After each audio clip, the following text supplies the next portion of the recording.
Mapagpalang umaga po sa ating lahat. Good morning. Good morning po at tayo narito naman uli upang purihin ang ating Panginoon.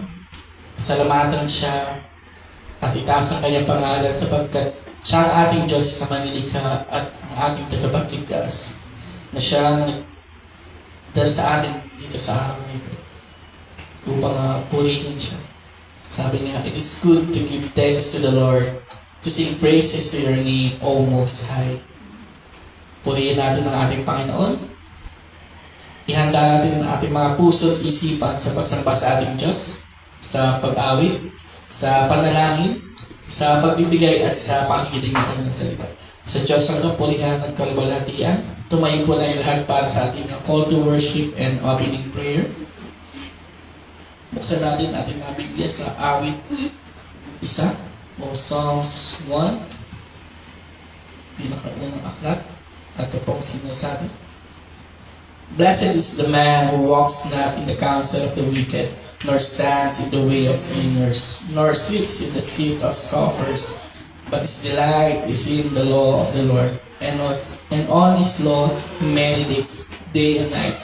He is like a tree planted by streams of water that yields its fruit in its season, and its leaf does not wither. In all that he does, he prospers.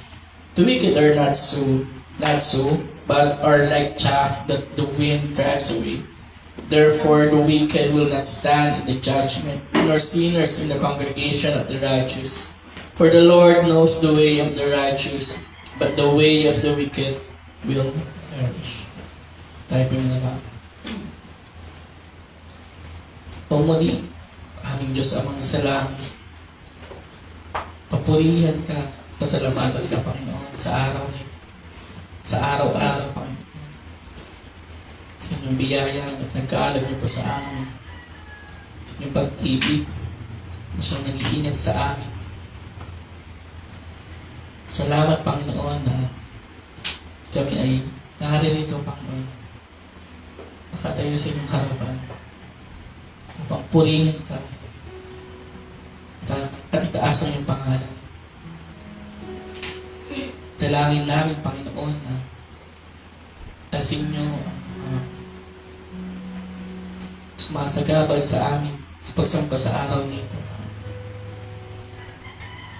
Ituon namin na tanging sa inyo lamang, Panginoon. Ituon ang aming puso at isipan, Panginoon, sa pag-awit at sa pakikinig ng salita. Pagkat kami ay nag-aagalak, Panginoon, sa inyong salita, sa inyong pagliligtas sa amin, Panginoon, sa kabila ng aming kasalanan, Panginoon, sa pagsuway, napakasagahan ng iyong biyaya, Panginoon, na iligtas kami at ilapit muli sa inyong harapan. Makatayo sa inyong presensya na magkakalakan sa aming puso at isipan, maawit at nagpupuri sa inyo, Panginoon. Dalangin namin, Panginoon, na ikaw lang ang aming sasambahin sa akin. Wala nang iba pa. Buksan mo ang aming mga puso at isipan sa pakikinig ng inyong salita. Pamakita namin, Panginoon, ang kagandahan at yung kaluwalhatian, Panginoon. At yung kabanalan. Salamat, Panginoon. Muli, Panginoon, napakabuti niyo sa amin. Itataas namin ang iyong pangalan sapagkat ikaw ang aming Diyos na napagligtas. Sa pangalan ng Jesus. Amen. Ngayon po ay dadako na po tayo sa ating praise and worship team. Praise and worship or ang ating community singing sa pangunayan ng ating praise team. Ihantahan po natin ating mga puso at isipan at tayo umawit ng papuri sa ating Panginoon.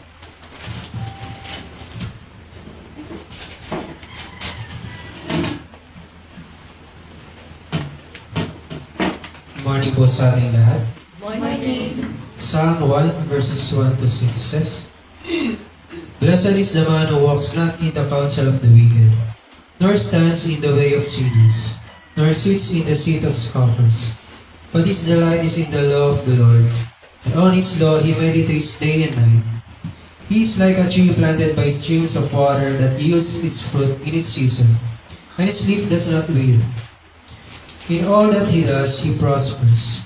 The wicked are not so, but are like chaff that the wind drives away. Therefore the wicked will not stand in the judgment, nor sinners in the congregation of the righteous. For the Lord knows the way of the righteous, but the way of the wicked will perish.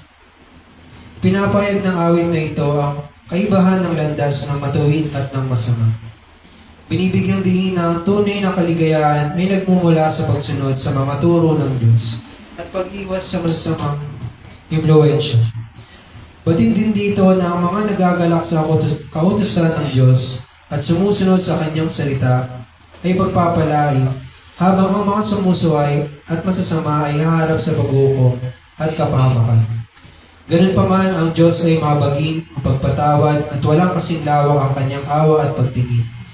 Pinadala niya ang kanyang anak upang sa pamamagitan ng kanyang pagsunod sa Ama ay dumali ang kapatawaran para sa ating kasalanan at dumating sa atin ang kagalakan para sa kanyang kautusan.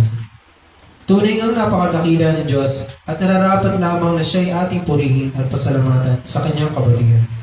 Kaya mga kapatid, ninatawitan natin ang Panginoon at duwalatiin ang banal niyang pangalan. Let's sing, He will hold me fast.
Hold us fast till our faith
po natin ang ating Panginoon.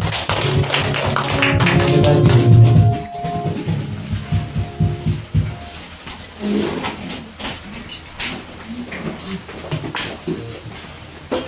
Good morning. Ngayon naman po ay dadako tayo sa ating pananalangin. Sige po, pikit po natin ang ating mga mata at tutulog tayo sa ating Panginoon. Let's pray. Our loving Heavenly Father, we thank you once again for granting us another day. Thank you for gathering us so that we as one body, as one family, can come to you, bless you with song,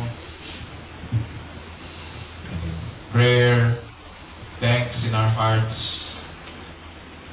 Thank you as well for this day so that we can rest in your presence and listen to your word. Oh Lord, we thank you for providing for all of our needs and giving us food, for clothing and shelter. And we thank you for also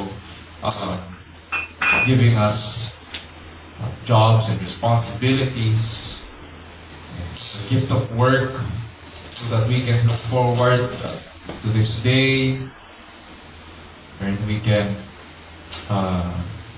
rest in your arms and be fed from your word.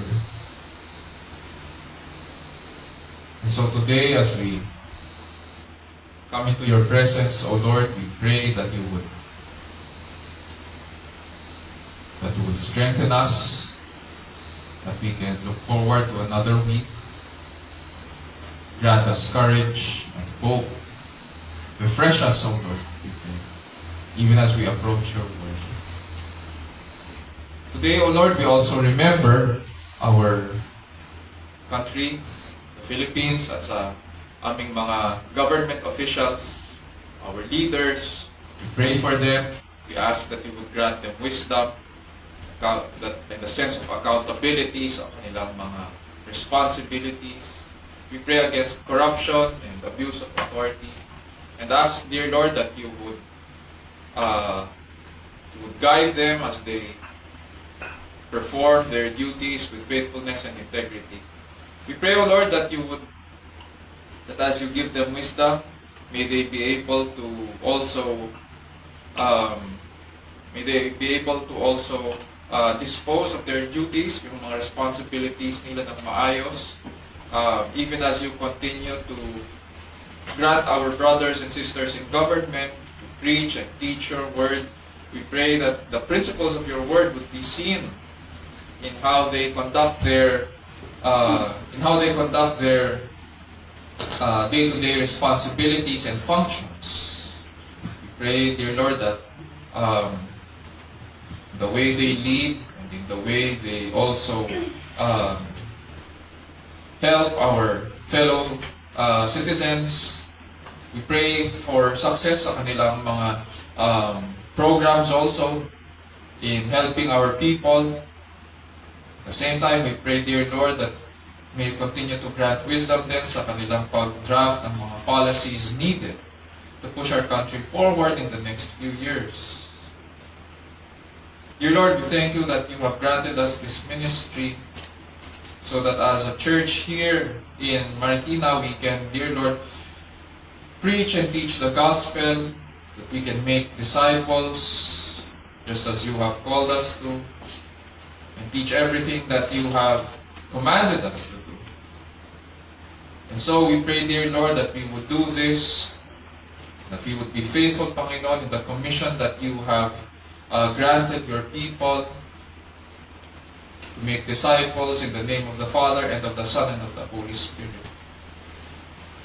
while holding on to the promise that you would be with us until the end of the age. We also thank you, dear Lord, that you have placed in our hands new families and young families who come to you, who yearn, dear Lord, for your word in their lives. And so we pray that they would remain faithful to you, especially in the challenges that they face as they start, Panginoon, their families, as they disciple one another. So we pray also, dear Lord, that we would point one another to you. Grant us, dear Lord, the strength needed to persevere in the faith, and may you also preserve us in your grace until your return. And so we pray, dear Lord, that may you also grant us wisdom. May we remember the things that you have taught us, and that you would continue to teach us. So that through your word, O Lord, we pray that we would be a light unto the world.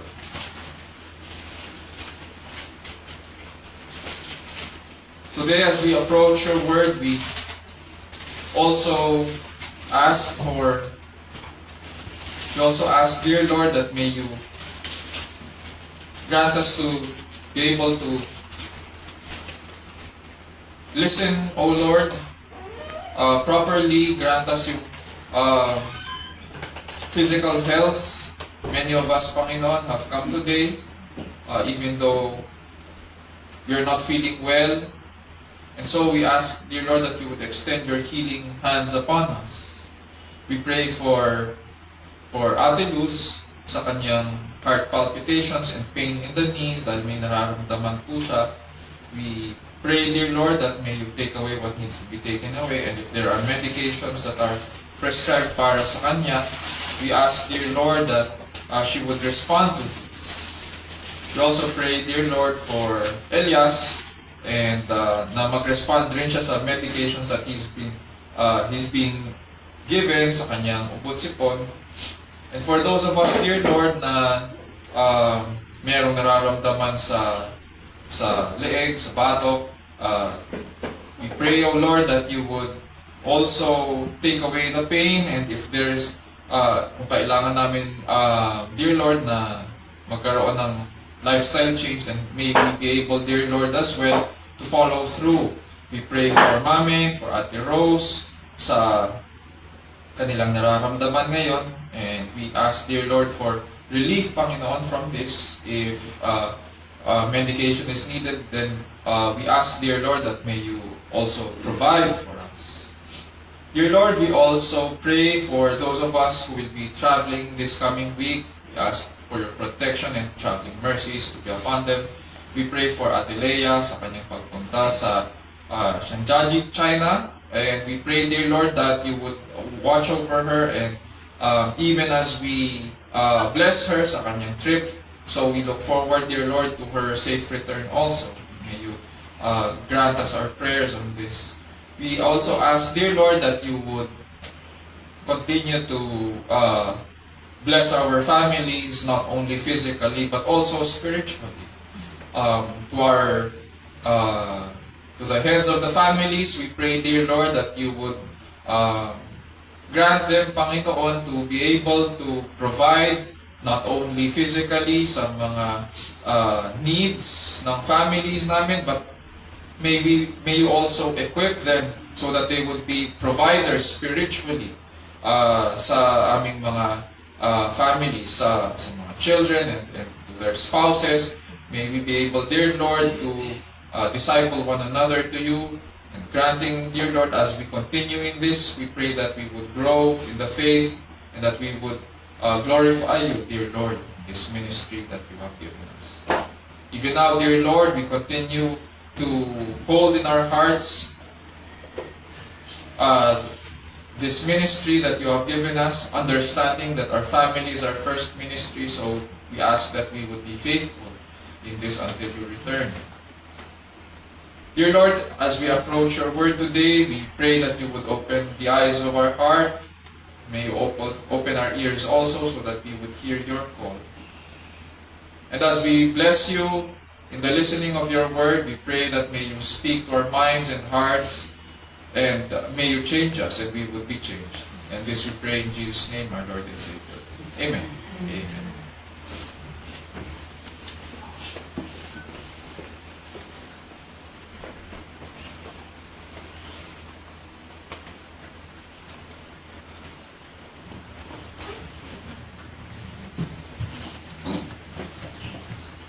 Ngayon po ay lalako na po tayo sa pagbasa ng salita ng Diyos na magmumula sa aklat ng Romans chapter 2 verses 1 to 5 sa pamumuno ng ating kapatid na si Joselito de Chavez.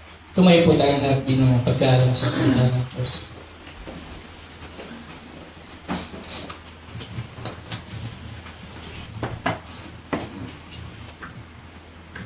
Magandang umaga po. Basahin po natin ang salita ng Diyos na magmumula po sa Romans chapter 2 verses 1 to 5. Ito po ang sinasabi. Kaya nga, sino ka mang humahatos sa iba, wala kang maidadahilan sapagkat sa paghatol mo sa iba, hinahatulan mo rin ang iyong sarili. Dahil ikaw na ang humahatol ay gumagawa rin ng ganoon. Nalalaman nating makatarungan ang hatol ng Diyos laban sa mga gumagawa ng mga iyon. Hinahatulan mo ang mga gumagawa ng mga bagay na ginagawa mo rin. Akala mo ba'y makakaiwas ka sa hatol ng Diyos o hinahamak mo ang Diyos sapagkat siya'y napakabait, matiisin at mapagpasensya? Hindi mo ba alam na ang kabutihan ng Diyos ang maakay sa iyo upang magsisi at tumalikod sa kasalanan? Ngunit dahil matigas ang iyong ulo at ayaw mo magsisi, lalo mong pinapabigat ang parusang igagawad sa iyo sa araw na iyon. Kung kailan ihahayag ang puot at makatarungang paghatol ng Diyos. Ito po ang salita ng Diyos, purihin ang Panginoon.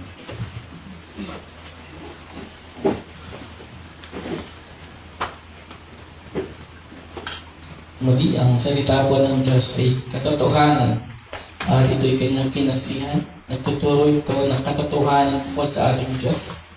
At ito rin ay nagsasaway at nagtutuwid sa bawat mananampalataya. Sinasanay po tayo nito kung paano ang matuwid na pamumuhay ayon sa kanyang kalooban at kung paano ang tamang pagsamba sa tunay at nag-iisang Diyos. Ayon po ito sa 2 Timothy chapter 3 verse 16 to 17. Ngayon po ay ihatid sa atin ng ating pastor, si Pastor Raymond Vencer, ang salita ng Diyos mula sa ating binasa sa Romans chapter 2 verses 1 to 5. Nawa ang banal na Espiritu po ang siyang kumilos at tumulong sa atin sa araw nito upang makita natin ang kagandahan at kadakilan ng kanyang salita, ang ebanghelyo ng ating Diyos at ikapagligtas, si Yesu Cristo.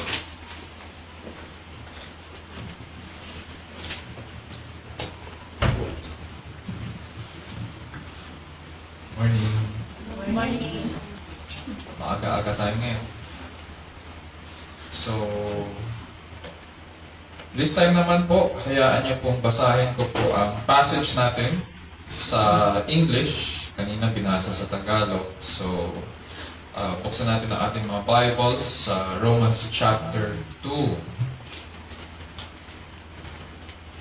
So, Romans chapter 2. Hayaan niyo pong basahin ko po sa English. Ganito po ang sinasabi, therefore you have no excuse, every one of you who passes judgment. For in that which you judge another, you condemn yourself, for you who judge practice the same things. And we know that the judgment of God rightly falls upon those who practice such things.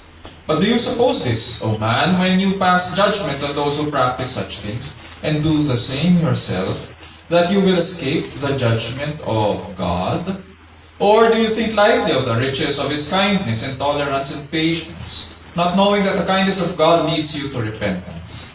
But because of your stubbornness and an unrepentant heart, you are storing up wrath for yourself in the day of wrath and revelation of the righteous judgment of God. So, this is the word of the Lord. Praise be to God. Sa umagang ito, itutuloy po natin ang pag-aaral po ng pagpapahayag ng Diyos ng kanyang puot laban sa kasalanan at mga kalikuan ng tao. At pag-aaralan din po natin at the same time yung pagbigay po niya ng kanyang katuwiran at pagpapahayag ng kanyang katarungan para hatulan tayo. The fact na sinasabi natin sa panahon natin na nobody is perfect, alam po natin sa ating mga budhi na makasalanan tayo. Pero there are some na nagtatago dito sa salitang ito na nobody is perfect. At ang ginagawa po natin, nagrereklamo tayo na nababagalan po tayo sa Diyos. Bakit pa raw niya hindi hinahatulan ng mga masasama? As if hindi natin sinasama ang ating sarili sa sangkatauhan na nagkasala. Tapos meron namang iba na na-offend kapag pinag-uusapan ang katarungan ng Diyos. Na parang tao ang nag-imbento ngayon ng konsepto ng katarungan. God is righteous. Sa Kanya nagmula po ang konsepto ng justice or ng katarungan, hindi sa tao. Scriptures say, "The Lord is not slow about His promise, as some count slowness, but is patient toward you, not wishing for any to perish, but for all to come to repentance." So, mahalagang pag-aralan ito sapagkat may batayan ng Diyos sa Kanyang paghatol sa mga makasalanan na tulad natin. At may direksyon ng Kanyang pagpapakita ng kagandahang loob para sa bawat isa. And so, as we gather around God's Word, nawa ma-appreciate po natin na sa kabila po ng ating mga pinagdadaanan, ang katuwiran ng Diyos para sa ating katubusan at ang Kanyang pagpapahinugot para akayin tayo. At sa pagkilala sa Kanya, ay malumbay po tayo sa ating mga kasalanan upang makatugon tayo ng maayos sa pagsamba sa harapan ng Diyos habang nabubuhay po sa ilalim ng kapangyarihan ng Diyos at para po sa kalwalhatian ng ating dakilang Diyos. Just a brief review lang po. Last week, na pag-aralan po natin na that in writing to the Christians in Rome, pinaliwanag po ni Apostol Pablo ang kahalagahan ng pagtanggap ng katuwiran mula sa Diyos upang ibilang tayong matuwid sa Kanyang harapan. In verses 18 to 32, Paul gave a brief history of man. And we learned that, number 1, in verse 18a, God has revealed His righteousness in His wrath against sinners. And then in verse 18b, sinabi rin ni Pablo that God's wrath is His present judgment against sinful man. So ang judgment ay hindi lamang in the future, kundi ito rin ay nakikita sa present. In verses 18c hanggang 20, sinabi rin ni Pablo that we rejected God by suppressing the truth about Him in righteousness. And then in verses 21 to 23, we replaced God with an inferior image as the object of our devotion. Imbis na siya ang ating sambahin, iba ang sinasamba, mga inukit ng kamay. In verses 24 to 27, we exchanged the truth of God for a lie. And then in verses 28 to 32, we lived in wickedness and encouraged others to do the same. Ang kausap ni Apostol Pablo sa kanyang liham sa mga taga-Roma ay mga Jewish and Gentile believers sa Rome. Pag sabi pong Gentile again, ang ibig sabihin ay hindi mga Hudyo. So they can be Greeks, they can be Romans, they can be other nationalities as long as part sila po ng Roman Empire, na hindi pa nakakatanggap ng apostolic instruction. So itong Christian community in Rome ay hindi pa nakakatanggap ng kahit anong teaching coming from any apostle. So, natuwa si Apostol Pablo nang balitaan po siya na mayroong church doon sa Kapitolyo. Ngunit dahil hindi pa siya nagkakaroon ng pagkakataong bumisita sa kanila, nagpasya po siyang isulat ang liham na ito. And then in chapter 1 verses 16 to 17, pinahayag ni Apostol Pablo na sabik siyang ipangaral ang magandang balita at hindi niya po ito kinahihiya sapagkat bakit daw? Ito po ang kapangyarihan ng Diyos sa ikaliligtas ng lahat ng mananampalataya. Unay sa Hudyo at gayon din sa Griego.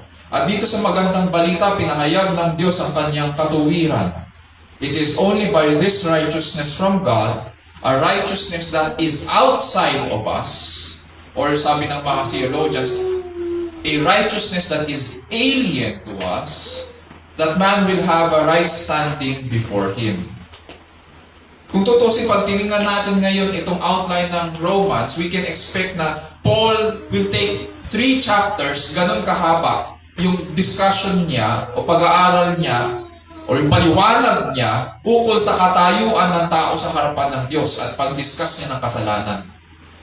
Siguro naiisip natin, bakit ganun kahaba? 3 chapter para i-discuss yun. Sapagkat gusto niya ipakita kung gaano ka-critical ang kalagayan ng tao sa harapan ng Diyos at dahil sa ating mga kasalanan.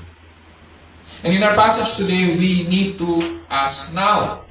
We will ask the same question we asked last week dahil nagpapatuloy lang tayo doon sa tema niya ng kasalanan. At yung need natin na tumanggap ng righteousness sa Diyos. So we will ask, why do we need to receive righteousness from God to be in right standing with Him?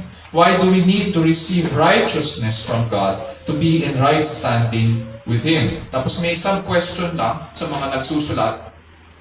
Although hindi naman siya main question, pero we will also address that. Do those whom God has shown covenant privilege and kindness in the past also need to receive this righteousness? Do those whom God has shown covenant privilege and kindness in the past also need to receive this righteousness from God? So, this will lead us now dito sa chapter 2, verses 1 to 3. At ganito po ang sinasabi.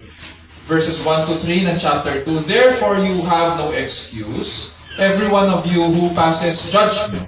For in that which you judge another, you condemn yourself, for you who judge practice the same things. And we know that the judgment of God rightly falls upon those who practice such things. But do you suppose this, O man, when you pass judgment on those who practice such things, and do the same yourself, that you will escape the judgment of God? If in the previous section po sa chapter 1, verses 18 to 32, scholars say na ang kausap ni Pablo ay mga Gentiles at ang pinatutukuyan niya ay yung kultura nila ng mga paganong hentil. Dito sa section na ito, sa chapter 2, verses 1 to 3, ang kausap daw niya po ay mga Hudyo na nag-a-agree sa kanya sa sinasabi niya tungkol sa paghatol ng Diyos sa mga hentil. Sa verse 1 dito sa chapter 2, sabi niya po, therefore you have no excuse. Kapansin-pansin ang paggamit ni Pablo ng pronoun na you, na para may pinatatamaan siya. And in the succeeding passages, mapapansin din natin na mapapadalas itong style na ito na ginagamit niya na parang Q&A. Ang tawag po dito sa writing style na ito na nag-Q&A siya ay diatribe. At style po ito ni Pablo dito sa Romans because he is anticipating na may mga mag-agree at mayroong babanat sa kanya ng argument. So para matandaan ng kanyang mga readers ang kanyang tinuturo, ganito ang style niya, yung Q&A style or diatribe. In the previous chapter, pag-aralan po natin na hindi nagkakaintindihan ngayon. A brief background lang. Hindi po nagkakaintindihan yung mga Jews at saka Gentile Christians doon sa church at Rome. And tensions were rising between these communities about Gentile observance of Jewish law. Na katulad ng sinasabi ng mga Hudyo sa mga Hentil. Dahil hindi pa sila nakakatanggap ng apostolic instruction eh. So ngayon, kanya-kanya silang debate. Ngayon, sabi ng mga Hudyo, para maging matuwid ka at katanggap-tanggap ka sa kaharian ng Diyos, kailangan mong magpatuloy. Oo, tumanggap ka kay Kristo, nakakilala ka kay Kristo, pero kailangan mo rin tanggapin ang Jewish practices sa buhay mo para maging katanggap-tanggap ka. Ang sabi ng mga Hentil naman, hindi pa ba sapat si Kristo? Is salvation not by grace alone, through faith alone, in Christ alone? So dito in our passage, Paul is addressing yung mga nagsasabi ngayon na nag-a-agree sila na dapat ngang hatulan ang mga Gentiles. Tama yung sinasabi mo, Pablo. Amen. Preach it. Ganyan talaga sila. Puro mga makasalanan. Pero ano sabi ni Pablo sa banat niya? Sasagot niya sa kanila, therefore you have no excuse. Every one of you who passes judgment. Wala raw silang excuse. Huli ka. May resibo. Huwag ka nang palusot. At sinasabi lang natin ito pag umi-style tayo ng patago, tapos biglang lumalabas ang totoo. At bakit wala daw silang palusot? Dagdag ni Pablo, for in that which you judge another, you condemn yourself. For you who judge practice the same things. Noong unang panahon po, isip ng maraming Hudyo na mas mataas sila morally sa harapan ng Diyos kumpara sa mga Hintil. Pakinggan lang natin sandali ang nasusulat sa kanilang mga panitikan.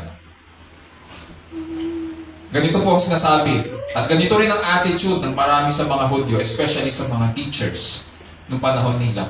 Timbangin mo ang aming mga kasamaan. Parang panalangin ito ng Hudyo sa Panginoon, sa kanilang mga panitikan. At sabi nila, timbangin mo ang aming mga kasamaan ngayon sa timbangan at ang kanila naman nananahan sa sanlibutan. So pinako-compare nila yung sarili nila ngayon doon sa the rest of the world. At gayon masusumpungan kung saang dako ang timbangan ay sandal. O kailan kaya ang mga nananahan sa lupa ay hindi nagkasala sa iyong paningin? O anong bansa ang tumupad sa iyong mga utos? Mataas ang tingin nila sa kanilang mga sarili. Tapos, hindi lang mataas ang tingin nila sa kanilang mga sarili. Ang issue pa dito, when we go further, is that kung ano ang pagtutol at paghatol nila sa kanilang kapwa, dahil sa kasalanan ng kanilang kapwa, siya naman nilang ginagawa. Uulitin ko, kung ano yung hatol nila sa kanilang kapwa at pagtutol doon sa kasalanan ng iba, siya naman nilang ginagawa sa kanilang mga buhay. Guilty ang kausap ni Pablo doon, kaya sinabi niya, may resibo, you have no excuse. Hindi ka naging tapat sa iyong paghusga. Iba ang ginamit mong pamantayan sa paghatol sa iba at sa iyong sarili. Husga ka ng husga ng iba, habang kinukonsinti mo naman ang iyong sarili. Therefore, you are against the truth. At wala kang pinagkaiba doon sa mga hinahatulan mo. Hindi mo pwedeng sabihin mas mataas ka. Hindi mo pwedeng sabihin na mas maayos ka, mas matino ka. Wala kang pinagkaiba doon sa mga tinutukoy na sumisiil sa katotohanan sa pamamagitan ng kanilang kasamaan. May tawag po tayo dito sa panahon natin. Kung ano yung pinagbabawal mo, siya mo namang ginagawa. Pinagbabawal mo sa iba, yung sinasaway mo, hinahatol mo sa iba, pero ginagawa mo. Kinukontra mo kung ano ang pinapangaral mo. Ano tawag doon? Ang tawag po dyan ay pagpapaimbabaw. Hypocrisy. At may babala si Apostol Pablo sa mga mapagpaimbabaw. Sabi po niya sa verse 2, and we know that the judgment of God rightly falls upon those who practice such things.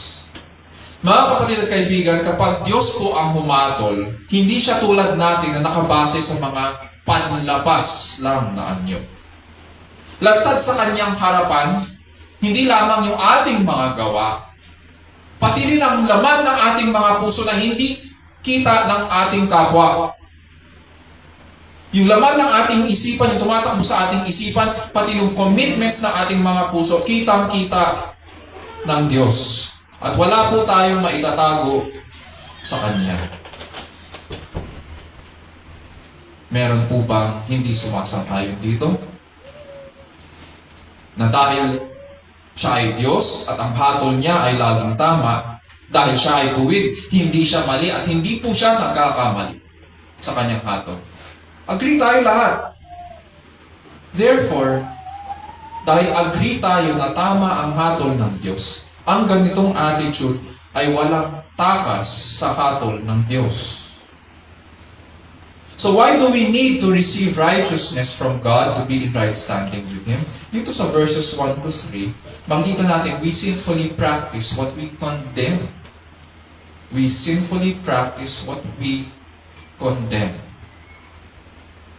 Nakakalungkot lang po dahil maraming, pag tinignan po natin ang mga churches, ang dami pong mapagpaimbabaw at nagkukunwaring banal. Ang term pa nga natin sa panahon natin ngayon, nagbabanal-banalan sa mga iglesia. Sila po yung mabilis na magturo ng daliri sa iba, habang apat pa ang nakaturo sa kanila pabalik. Sila ang mabilis na humusga sa iba, imbis na manguna sa pag-ibig at pananalangin. Sila ang mabilis na umiwas at tumalon sa ibang church at doon magkalat ng kanilang kasalanan kapag sila naman ang hahatulan na ng church. Kitang-kita sila ng mundo sa kanilang pagkonsinti sa kanilang mga kasalanan. At dahil sa kanila, sirang-sira ang pangalan ni Kristo. Hindi ko po sinasabi na huwag humatol. At walang sinasabi ang Bible na huwag humatol. Huwag kayong makikinig kapag may nagsabi, oh, the Bible says do not judge. No, the Bible did not command that. The Bible does not tell us na do not judge. You will not see that in the Bible. But rather, we should exercise righteousness. We should exercise humility, especially in judgment. Para ma-express natin ang wisdom natin at pag-e-evaluate ng mga bagay para malaman at mapatunayan kung ano ang tuwid at hindi, kung ano ang totoo at hindi, kailangan mag-judge, kailangan mag-evaluate. Pero the Bible tells us whenever we exercise judgment, we should exercise it in righteousness and humility, not in hypocrisy.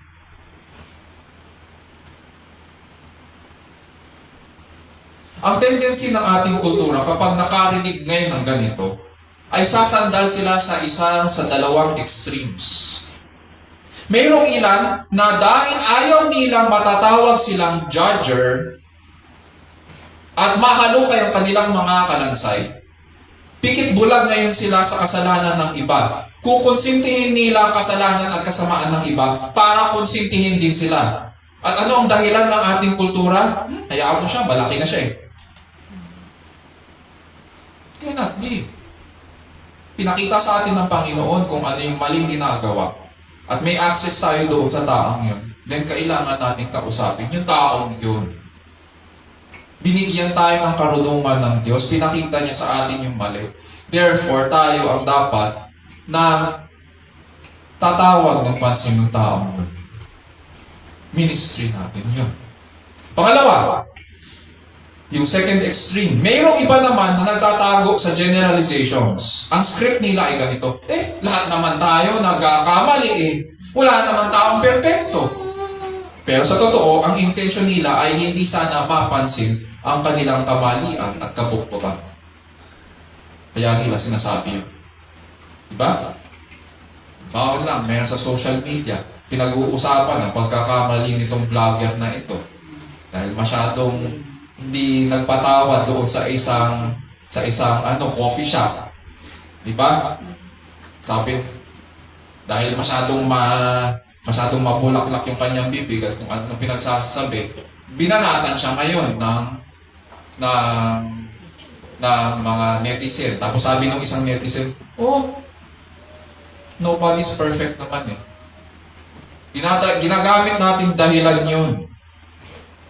In the hope na kapag sumagot tayo doon, hindi makita yung mga kalansay natin. So, that's still hypocrisy. Ganito ang nagiging idea natin ngayon na ang pagpapakumbaba kung ano-anong mga excuses ang nilalabas natin para hindi tayo mahatulan ng pagiging judger or on the other extreme, pagiging hipokrito. Quiet na lang tayo para hindi tayo mahusgahan. But even this, mga kapatid, is hypocrisy. Kasi alam natin kung ano ang tama sa mali. Alam natin kung ano ang totoo sa hindi. At napupuot ang Diyos sa mga ganitong klaseng excuses. Nais ko pong sabihin sa inyo na hindi ako mas mataas sa iba. Ang kasalanan ay kasalanan. Tulad nyo, ako ay makasalanan din. At wala akong takas sa hatol ng Diyos. At dahil dito, ang bawat isa sa atin ay nangangailangan ngayon ng patuwiran ng Diyos. Hindi dapat ginagamit ang excuse na walang perpekto. Ang dapat na pinapaliwanag natin sa tao ay ang bawat isa sa atin, ang buong sangkatauhan ay hahatulan ng Diyos. Katulad ng sinabi kanina sa Psalm 1, nung binasa ni AJ. Ang bawat isa sa atin ay haharap sa Diyos, mananagot tayo sa Diyos, at kailangan natin ang Kanyang katuwiran. Ganun ang paliwanag. Hindi yung walang perfecto and then that's it. Finished. No salvation. No redemption. Hindi ganun ang good news. That's not good news. It's bad news. Dahil walang perfecto at ang Diyos ay man. Because God is good and we are not, that's bad news for us. Punta tayo sa verses 4 to 5. Or do you think lightly of the riches of His kindness and tolerance and patience, not knowing that the kindness of God leads you to repentance?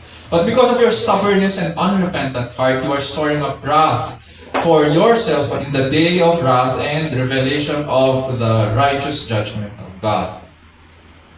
Kanina po, sabi ni Pablo, you are without excuse. Dito ngayon, he imagines na ang banat sa kanya ng mga kausap niya ay ganito. Paano mo nasabi na without excuse kami sa kanyang hatol? Kami na nga ang pinakitaan ng kabutihang loob. Kami yung binigyan ng covenant privilege. Kami yung pinakitaan ng patience and kindness ng Panginoon sa pamamagitan ng kanyang tipan sa amin. Kaya ngayon, anong sagot ni Pablo sa kanila? Do you think lightly of the riches of His kindness and tolerance and patience, not knowing that the kindness of God leads you to repentance? Totoo po, na maawain ang Diyos. Sabi kanina sa introduction, walang kasing lawak ang kanyang awa. Totoo po yun. Na mapagpahinuhod siya. Baybayin lang natin sandali ang Old Testament at i-measure natin in terms of number of years ang patience ng Diyos. Kung anong pinapahayag ng Scriptures. Nang magkasala at mahulog sa kasalanan ng ating unang magulang, ang sabi ng Diyos, kapag sumuway ka, mamamatay ka, dahil you shall surely die. Namatay ba agad ang ating unang magulang? Hindi. It is God's grace that has preserved them. Hindi agad pinatay ng Diyos ang tao pagkatapos nila magkasala. Bagamat kumalat ang kasamaan sa balat ng lupa at ang buong haka ng mga pag-iisip ng puso ng tao ay pawang masama na lamang parati, hindi sila agad hinatulan ng Diyos. Kapag binilang natin yung number of years from the time na pinahayag ng Diyos ang kasamaan ng tao at sinabihan sila na hahatulan ko kayo, may parating na baha hanggang sa matapos at umakyat sina Noe sa arko. It took God 100 years bago niya ilubog ang buong sanlibutan sa baha. God was patient with man for 100 years. Ano ang lifespan ng tao ngayon? 60? 70? 80? Di ba? Mapalad at pinagpala ka kung aabot ka ng 90 at lalagpas ng 100.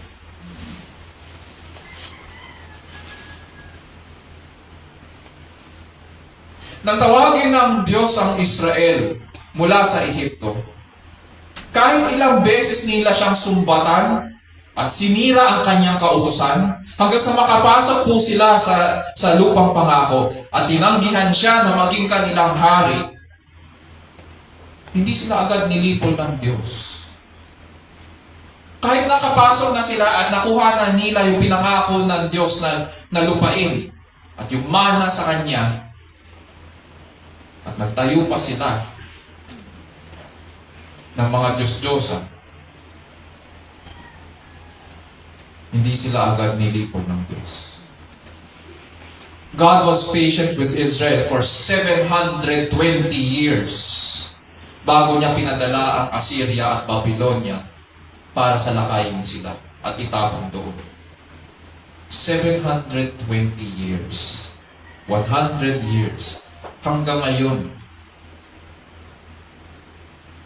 Pag tinignan natin ito, hindi pa ba pasyensyoso ang Diyos? Hindi ba siya maawain? Itong long-suffering ng Diyos sa tao, His grace and kindness and patience should not be an excuse for us to go on sinning or living in sin.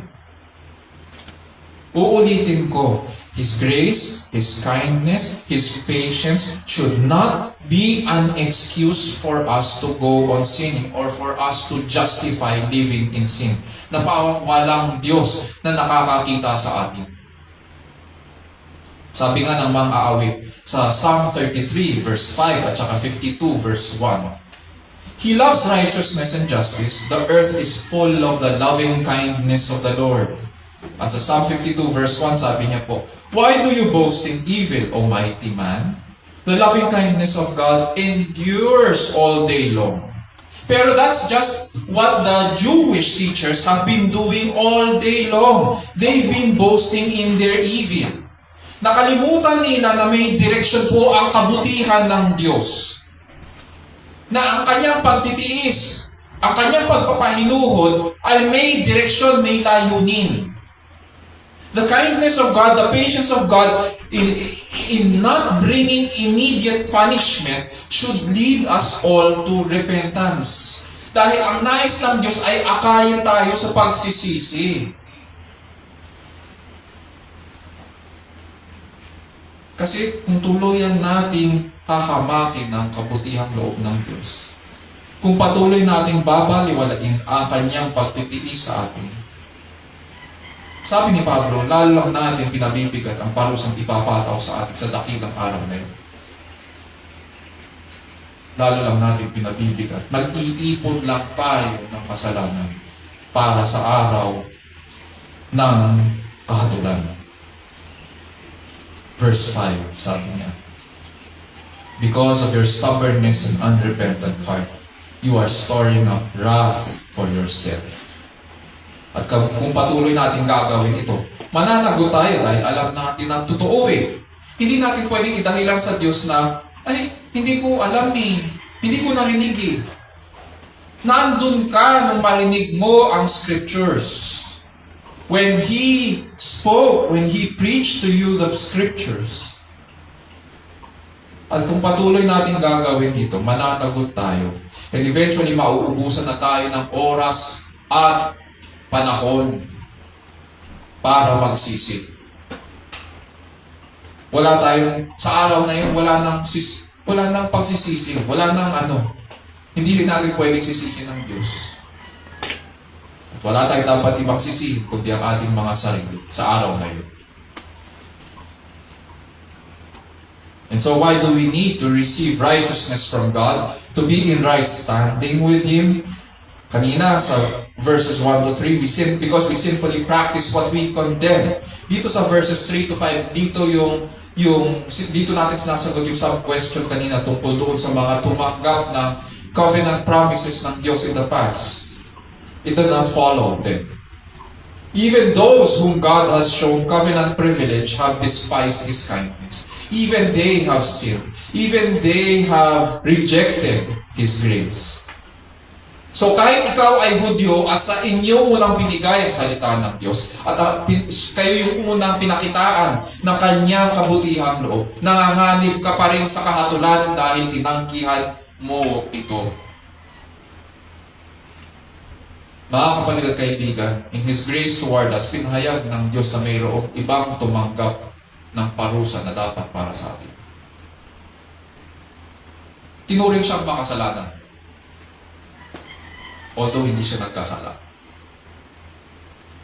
Tumayo siyang matuwid sa harapan ng Diyos para mabilang tayo sa mga matutuwid. Siya po ay si Jesus. Siya po ang naging kapalit natin at tagapamagitan. And as we partake of the Lord's Supper today, nais ko pong paalalahanan ng bawat isa. Bago mamatay, Panginoon, nung siya ay nasa halamanan ng Gethsemane at nananalangin, hiniling niya po sa Ama, "My Father, if it is possible, let this cup pass from me, yet not as I will, but as you will." Itong cup or saro na tinutukoy ng Panginoon ay hindi saro ng kasiyahan o kagalakan. O saro or cup of fellowship, hindi yun. Ang tinutukoy niyang saro dito habang nananalangin siya sa hardin ng Gethsemane ay saro ng kahatulan. At uminom siya mula sa sarong ito. Siya po ang hinatulan ng Ama. Siya po ang tumanggap ng kaporsahan na dapat para sa atin. Hanggang sa huling patak, ininuman niya ito at wala pong natira para sa atin. Upang tayo na kanyang tinubos ay makakain at makainom po sa saro ng bagong tipan. Ang saro ng kasiyahan at pakikipag-isa sa Diyos. Itong sarong ito that we have and participate every month, whenever we remember Him, is also an anticipation na makikisama tayo or makakasama tayo doon sa kagalakan ng ating Panginoon sa walang hanggan. Napakaganda po ng ginawa ng Diyos sa kasaysayan. Nawa magsilbing babala ngayon itong ating pinag-aaralan sa umagang ito. Dahil tayo ay tagasunod ni Kristo, lumapit po tayo sa Kanya. Sapagkat binukas niya ang kanyang bulwagan para akayin tayo sa pagsisiksik. Ngayon, this is the time of salvation. This is the day of salvation.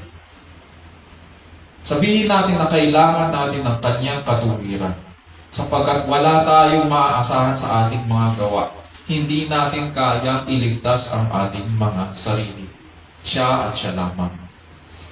At ginawa niya yun nung siya ay nabuhay at namatay para sa atin. Mga kapatid, when we judge others, it should be on the basis of truth. Pero kung hinuhusgahan natin ang ating kapwa sa mga bagay na siya patuloy naman natin ginagawa, yan po ay pagpapaimbabaw. Nagkukunwari tayo, nagbabanal-banalan, at ang puot ng Diyos ay nasa atin. Wala tayong pinagkaiba ngayon sa mga pagano na sinasawata ang katotohanan sa kanilang kalikuan. Bagamat ang Israel ang unang nakatanggap ng tipan at biyaya mula sa Diyos, hindi ngayon ito excuse para magpatuloy sila sa kasalanan. God has revealed His wrath in the righteous judgment of His people. Ang kasalanan po ay kasalanan. Hentil at Hudyo, parehong nagkasala. And therefore, parehong haharap sa hatol ng Diyos. At dahil pareho tayong haharap sa Diyos, pareho tayong nangangailangan ng katuwiran ng Diyos para sa ating patubusan. Yan po ang magandang balita. Isapuso natin ang mga bagay na ito at iupo natin ang ating sarili sa matuwid at dakilang Panginoon. Time na lang. Dear Lord, we thank you for showing our need, for exposing, dear Lord, our sin, and bringing to light our need for the righteousness of God which you have revealed in your Son, Jesus Christ. We praise you and thank you, dear Lord, for what you have done in your life and in your death. That because of your righteousness, we have been declared righteous in your sight. And because you drank from the cup of wrath that the Father has given you, you became sin for us, so that we who are sinners might be justified in your sight. And so we bless you today. And we thank you for what you have done in your life and in your death. Grant us, O Lord, to remember these things and to hold them in our hearts. And because this is the good news, grant us, O Lord, the courage as well to speak about this as we go into all the world. And this we pray in Jesus' name, our Lord and Savior.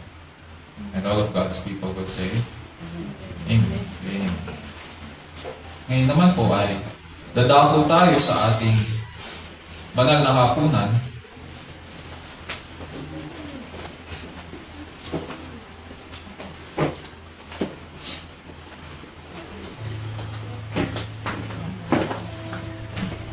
And bilang paghahanda ay magpapasa lang po tayo sandali ng konting background ukol sa kahalagahan nito sa ating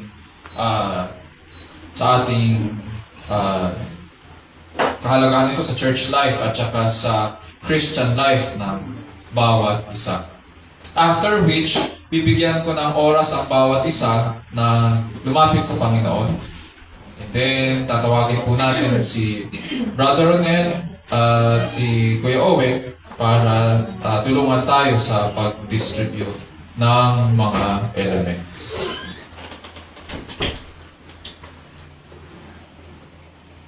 Lamigin din pala tayo. Okay. So, ganito ngayon po ang kahalagahan ng banal na hapunan sa buhay ng church at bawat mananampalataya. Ang banal na hapunan po ay kaloob ni Kristo sa atin na kanyang iglesia upang bunitain at ipahayag ang kanyang kamatayan. Nagsisilbi rin itong paalala sa lahat ng mga hinirang na darating ang araw na matatanggap natin ang lahat ng mga pagpapala o kaligtasan at mauupo tayo kasama niya sa kanyang hapag. Ang mga elemento ng banal na hapunan, ang tinapay at ang saro, ay sagisag po. Ito ay bagong tipan sa kanyang dugo. Dahil ito ay panlabas na patotoo ng kagandahang loob ng Diyos sa kanyang mga hinirang, pinapahayag po natin sa pamamagitan nito na kaisa po tayo sa kanyang kamatayan. At patuloy niya tayong iniingatan hanggang sa kanyang pagbabalik. This means na itong ordinansa ng banal na hapunan ay isang spiritual na pakikipag-isa or spiritual communion sa ating Panginoon sa tuwing nakikibahagi po tayo. At kung hindi po natin ito naiintindihan, kung hindi natin naiintindihan din ang Ebanghelyo at ang ordinansang ito, mas makakabuti po na huwag muna tayong mag-participate, huwag muna tayong makibahagi. At dahil ito ay larawan ng biyaya ng Diyos, pinapangunahan po ito ng salita ng Diyos at taimtim na pagsusuri sa sarili. And so mga kapatid sa Panginoon, we may now take this time of silence upang suriin ang ating mga sarili at lumapit sa Panginoon. After which, sabay-sabay po tayo magpa-participate sa ordinansa ito. You may now approach the Lord.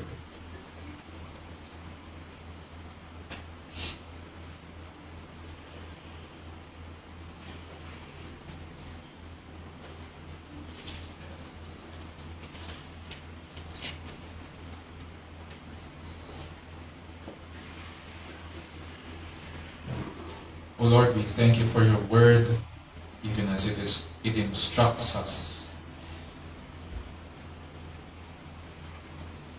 to participate in the Lord's Supper in remembrance of you. And so grant, O Lord, that we will do this in fellowship and in communion with you, remembering your atonement for us in your life, in your death, and that just as we have been, just as you have united us in your death, so also you have given us new life that would abound to eternal life. Grant us to grow in grace and the faith that you have given your people. Grant us, O Lord, that just as you have forgiven us our sins in the presence of God, so we pray that we would forgive one another's sins as well. And that we would live in fellowship, harmony with one another, blessing and praising you for the life that you have given your people. And so we thank you, dear Lord, for this day that you have given us. In it we will be glad, and we will bless you. And this we pray in Jesus' name, our Lord and Savior. Amen.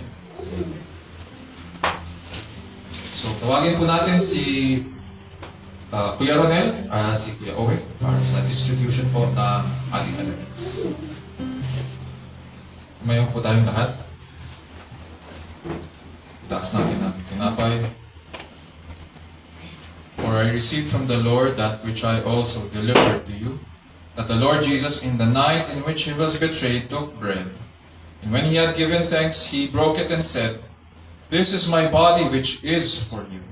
Do this in remembrance of me."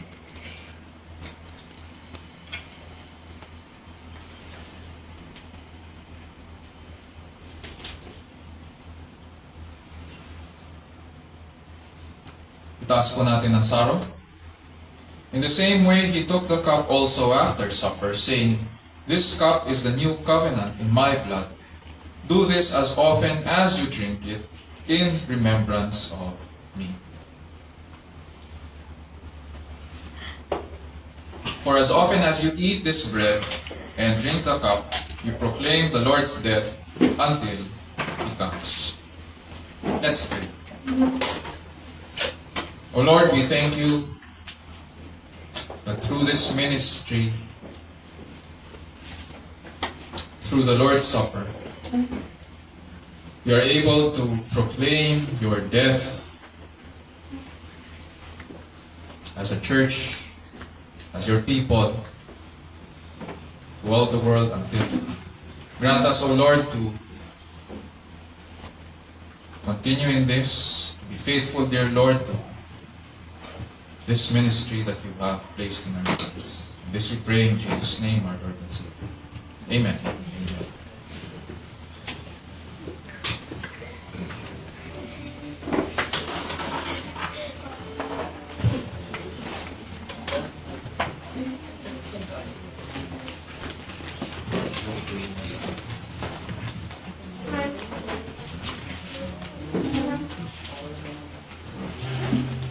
Ngayon po ay dadako na po tayo sa ating Ministry of Giving or Death and Offering. Buksan po natin ating mga Biblia sa Matthew 6 verses 19 to 21. Ito po sinasabi. Do not lay up for yourselves treasures on earth, where moth and rust destroy and where thieves break in and steal. But lay up for yourselves treasures in heaven, where neither moth nor rust destroys, and where thieves do not break in and steal. For where your treasure is, there your heart will be also. Po tayo na. Tayo po yung mawit ng papuri sa Praise God from whom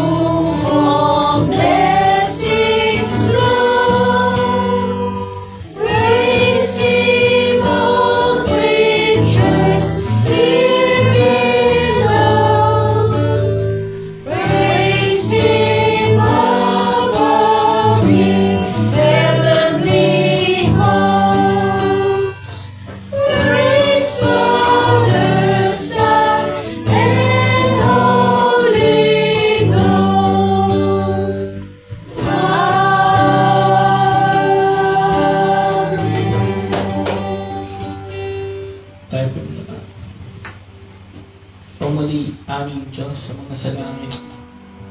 Nasa inyo nasa inyo, Panginoon, nagmumula ang pagpapala.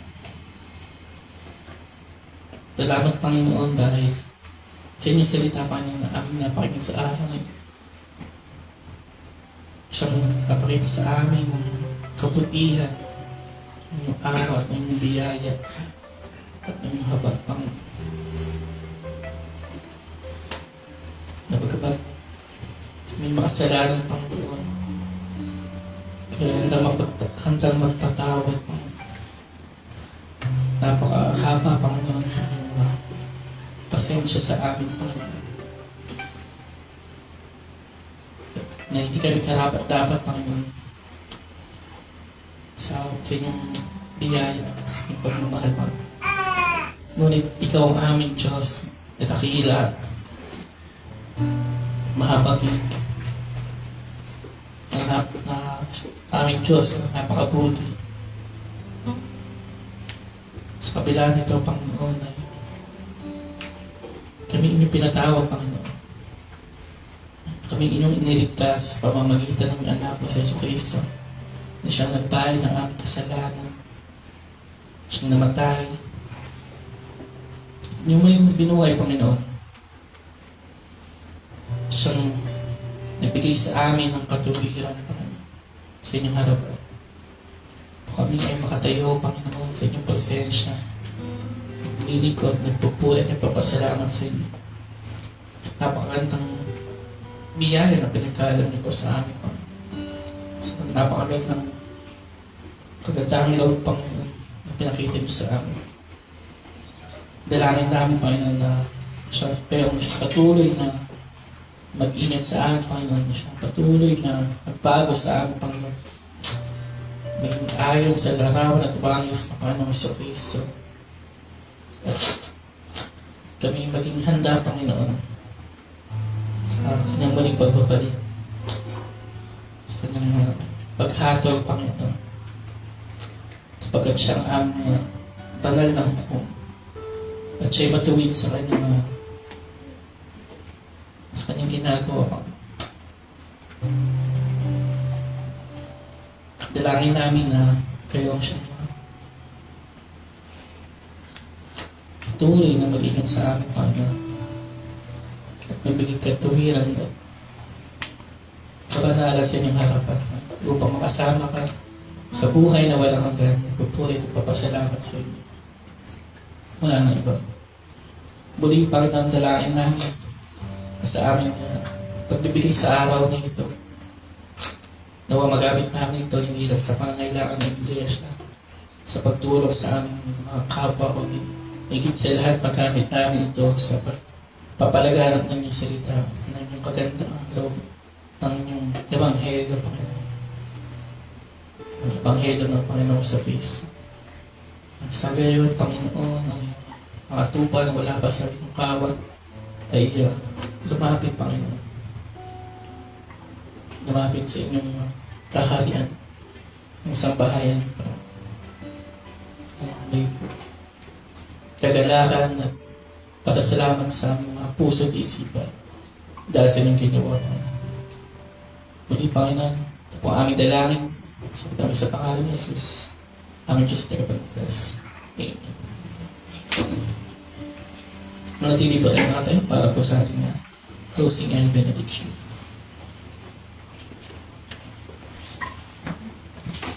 Mga kapatid, purihin natin ang ating Panginoon at tanggapin ang kanyang pagpapala. Now to Him who is able to keep you from stumbling and to make you stand in the presence of His glory, blameless with great joy. To the only God our Savior, through Jesus Christ our Lord, be glory, majesty, dominion, and authority, before all time and now and forever. Amen.